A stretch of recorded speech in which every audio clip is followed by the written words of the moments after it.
Last month, Justin Trudeau very confidently told us that questioning the loyalty of Liberal MP Han Dong to Canada should not be tolerated, and that any insinuation that Han Dong was a willing participant in a Chinese communist-backed plot to interfere in our democracy was stoking anti-Asian racism. You all remember this. Just a follow-up on that question on CSIS and Han Dong. Are you saying that they didn't warn you, or were you warned and you chose to dismiss it for those reasons?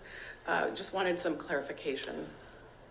Once again, one of the things we've seen, unfortunately, over the past years is a rise in anti-Asian racism linked to the pandemic, and concerns being arisen around people's loyalties.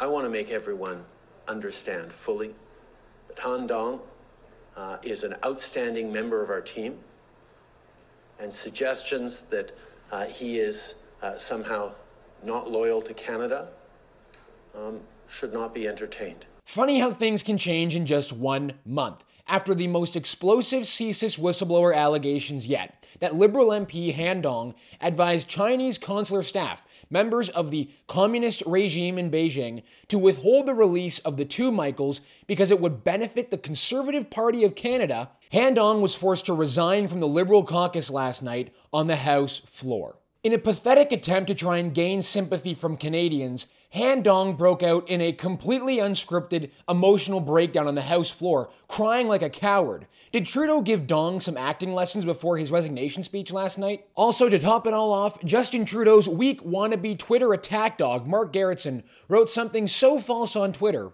that Twitter had to slap a context label or a fact check on the Liberal MP's tweet. Drop a like in the video, help us out by subscribing to the True North YouTube channel, and the comment question for the episode is this. Do any of you watching this video question the accuracy of the CSIS leaks reporting coming from Globe and Mail and Global News? Let me know, and let's get into it. Sam Cooper's latest reporting in Global News is by far the most explosive CSIS leaks reporting and the most damaging to not only Justin Trudeau's credibility, but the credibility and viability of this government. That's how serious these reports are. Take a look at this article. Liberal MP Han Dong secretly advised Chinese diplomat in 2021 to delay freeing two Michaels, according to sources. Liberal MP Han Dong, who was at the center of the Chinese influence allegations, privately advised a senior Chinese diplomat in February 2021 that Beijing should hold off freeing Michael Kovrig and Michael Spavor, according to two separate national security sources.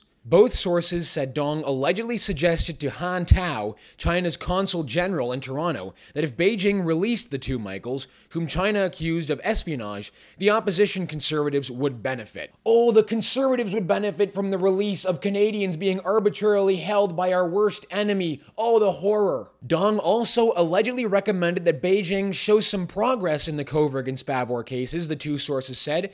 Such a move would help the ruling Liberal Party, which was facing an uproar over China's inhumane treatment of Kovrig and Spavor.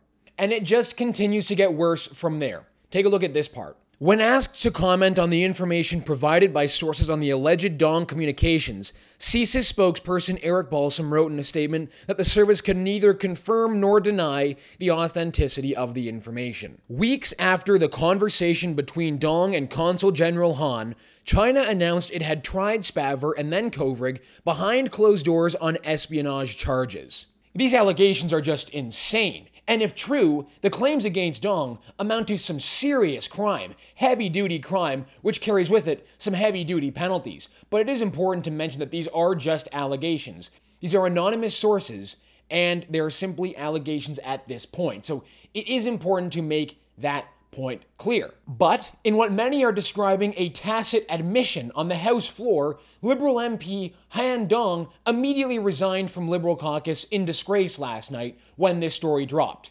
If you've got nothing to hide, then why resign from Liberal caucus? Incoming Liberal tears on the House floor. Get ready. I rise on a point of order. I have informed the Prime Minister and the leadership of the Liberal Party caucus that I will be sitting as an independent at the conclusion of these remarks. Mr. Speaker, I'm in your hands as to what happens next. To all my colleagues in the Parliament, media reports today quoting unverified and anonymous sources have attacked my reputation and call into questions my loyalty to Canada. Let me be clear. What has been reported is false, and I will defend myself against these absolutely untrue claims. To my family, and in particular, my parents, who brought us here to Canada,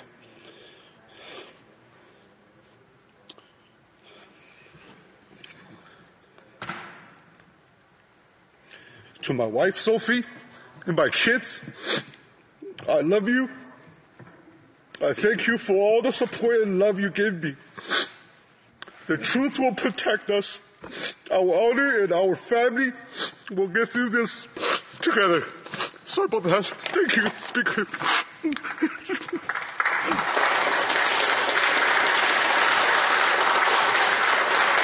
Now, did any of you catch what happened at the end of Han Dong's resignation speech? Did any of you see how the Liberal caucus responded to Han Dong's resignation? Members of Justin Trudeau's cabinet and the rest of the Liberal caucus stood up and gave Han Dong a standing ovation. They gave Han Dong, a man who was allegedly involved in what can only be described as treasonous behavior, allegedly, a standing ovation on the House floor. That is an absolute disgrace. Do they not see what's going on here? Is there some blind loyalty amongst the Liberals that they just clap like seals no matter what anyone says or no matter what anyone is accused of doing? Now, there are some ruthless comments on YouTube over Han Dong's resignation speech. I cringe every time a Liberal says, "Let me be clear," because it usually precipitates a mouthful of lies. If you always hear our so-called Prime Minister, who always wants to be so politically correct about his totalitarianism in Canada, then he should actually go and have this guy removed from the House. But my guess is he was thrown under the bus to protect Justin Trudeau. Also, if you got nothing to hide and did nothing wrong, and he said over and over again that there was no reason to resign, you only resign if you're dirty. So Justin Trudeau, when is it your turn to resign? Because Canadians know you're dirty. His loyalty to Canada should be expressed by a total resignation, not just from the Liberal Party. Oh, I think Han Dong's eventual resignation or forced removal from the House of Commons is truly imminent. But at this current moment, Han Dong is still a member of Parliament. He is still the elected representative of the Don Valley North constituency. All the power and privilege that comes with being an MP in Canada, Han Dong still possesses, despite the allegations made against him. Earlier on in the day, before the Global News reporting dropped and before Han Dong's eventual resignation from the Liberal caucus, Dong gave a 20-minute scrum to reporters answering their questions about all the previous reporting about him and about Chinese interference. Dong denied the allegations that he was involved in a Chinese interference network, and he bravely proclaimed that he was a Canadian, loyal to Canadians. I'm sure you really convinced those journalists there, Dong. And at one point in this 20-minute scrum, he was sweating so profusely that he had to take his jacket off just to be able to keep answering questions. Sorry? Do you support a public inquiry into everything that's come out in the last few months? I think that government's or the Prime Minister's decision to have a special repertoire to look into this and make a decision whether a public inquiry is needed, I think it's a very good decision. So, sure, I have my personal vested interest. I want the truth to come out, in my defense. But I think it's a good decision. We also have a study at the NCCOP committee, and so I look forward to the decision. And do you dispute that the? Just a second. It's okay to sorry. with the code. Do you dispute that the Chinese consul helped in your nomination, or do you only dispute that you knew about it? I just answered this question, but I'll say it one more time. I've never been offered, nor would I accept any help from a foreign nation. I'm a Canadian. Now, all of this brings us back to Justin Trudeau, the man really at the heart of this scandal. It's also important to remember that the CSIS whistleblowers wouldn't be leaking this information if they felt that the federal government, led by Justin Trudeau, was taking this issue seriously. We know this from the Whistleblowers Anonymous op-ed in the Globe and Mail. At the heart of this issue, we have to figure out what Justin Trudeau knew about Han Dong, when he knew it about Han Dong, and what he did about it. Clearly, we know Justin Trudeau did nothing about Han Dong, even if he did know something about him, because until yesterday, Han Dong was a Liberal MP. What exactly the Prime Minister knew and when he was made aware of it, that is still in question. And let's not kid ourselves. The drama on Parliament Hill over Katie Telford's testimony and Jagmeet Singh's fake grandstanding trying to look strong, We know that none of it is going to bring us the answers that we need. We already went through this song and dance with the Freedom Convoy inquiry. And you know how we know nothing is going to come from Telford's testimony or David Johnson's special rapporteur appointment? Because David Johnson's special rapporteur mandate was released, and it's not even focused on Chinese interference. It's focused on foreign interference. Yes, foreign interference, not just Chinese election interference, but foreign interference, which we all know will result in David Johnson spending a considerable amount of his time looking into the now debunked claim that the Russians were behind the Freedom Convoy. Next thing you know, Justin Trudeau's ski buddy David Johnson is going to allege that the Papua New Guineans were behind the rise of Pierre Poilievre's political career. That's how ridiculous this is. That's how committed this government appears to be in not addressing Chinese communist interference in our elections. They've diluted David Johnson's mandate so much so that by the time Johnson inevitably calls for a public inquiry, they're going to spend half the time talking about Russian disinformation on the Freedom Convoy, while hoping that all of us just forget about it and move on. Justin Trudeau has repeatedly defended Han Dong, labeled any criticism of Han Dong, any questioning of Han Dong's loyalty as anti-Asian racism. He's done it in the House of Commons and he's done it in press conferences. And by doing so, the Prime Minister has basically said to everyone that he doesn't believe the Globe and Mail reporting. He doesn't believe the Global News reporting. If that was the case, then why would Han Dong resign from Liberal caucus? Supposedly, the Prime Minister holds no value in these CSIS leaks. So how are we supposed to take all of this? What does this mean for Canada? And, more crucially, who else is involved in this network? The original reporting said that there were 11 GTA candidates. Now, we know a couple, but there are quite a few names, 9 or 10 actually, still to be named. We can all draw our own conclusions, but I would advise against doing that. Let's let this process play out. Let's see where these leaks are going to take us. The Ratio of the Week prize is going to Liberal MP Mark Gerritsen, Justin Trudeau's wannabe Twitter attack dog. Now, Mark is quite used to a swing and a miss on Twitter. It's usually a daily occurrence for him. That's why he turns off comments. But Gerritsen's latest tweet was so wrong that even Twitter had to put context on the tweet. They had to fact-check Mark Gerritsen. Gerritsen was trying to defend the Liberals' blatant filibustering of Conservative and opposition MPs trying to bring Justin Trudeau's Chief of Staff, Katie Telford, to testify in front of committee. Now, of course, fearing whatever Telford might tell Canadians, the Liberals did everything they could to drag their heels and stop Telford from testifying. Now, when attempts to block Telford from testifying became untenable, the Liberals capitulated, and Mark Gerritsen took to Twitter, as he usually does, to defend the Liberals' actions. Take a look at this. I think it's absolutely unacceptable to demand staff appear before committee. The only chiefs of staff to come before committee, to my knowledge, have been after they are out of politics. Having said this, I appreciate Telford's willingness to do whatever necessary to make Parliament work, even if that means breaking a 300-year-old tradition, as said by Pierre Poilievre when he refused to send staff in 2010.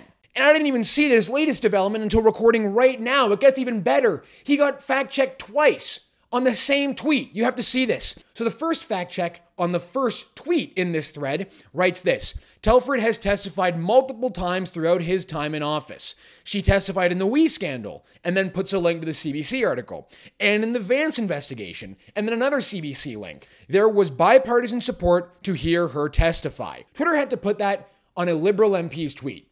And in response to this fact check, Mark Gerritsen continued to double down. Take a look at this. Katie Telford is the only one to appear before committee, to my knowledge, while still in the position. I assumed it went without saying. She has done it before, but given the fact it's all over the media and widely talked about. No, Mark, no one assumed that because you clearly stated that the only chiefs of staff to testify have been when they have left office. So no one assumed you were talking about anyone other than Telford. Nice try. But even still, Mark Gerritsen, I've never seen this before, managed to get fact-checked twice in the same tweet. Twitter, once again, slapped a context label on his follow-up tweet, and they wrote this: 3 of Stephen Harper's 4 chiefs of staff appeared before various parliamentary committees. Ian Brody, Guy Giorno appeared while in the role, and Nigel Wright was called after he was appointed, but before he started in the job.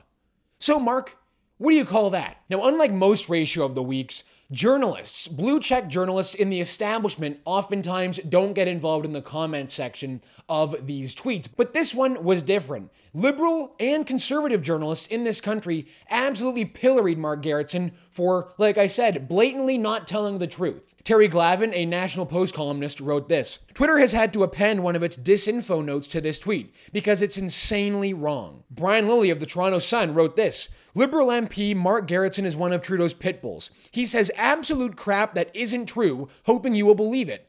Not only has Telford testified twice, 3 of Harper's 4 chiefs appeared at committee.